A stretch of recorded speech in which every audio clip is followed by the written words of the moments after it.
видях един силен ангел, който прогласяваше: кой е достоен да отвори книгата и да разпечата печатите.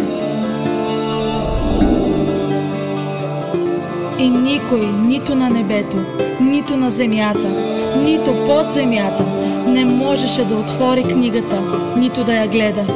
И аз плаках много, защото никой не се намери достоен да отвори книгата, нито да я гледа. Но един от старейшините ми каза: не плачи, ето лъвът, който е от Юдовото племе, Давидовият корен. Той победи, за да отвори книгата и да разпечата нейните 7 печата.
Когато взе книгата, 4 живи същества и 24 старейшини паднаха пред агнето, като всеки държеше арфа и златни чаши, пълни с тамян, които са молитвите на светиите, и пееха нова песен, като казваха: ти си достоен да вземеш книгата и да отвориш печатите, защото си бил заклан и със своята кръв си изкупил за Бога хора от всяко племе, език, народ и нация.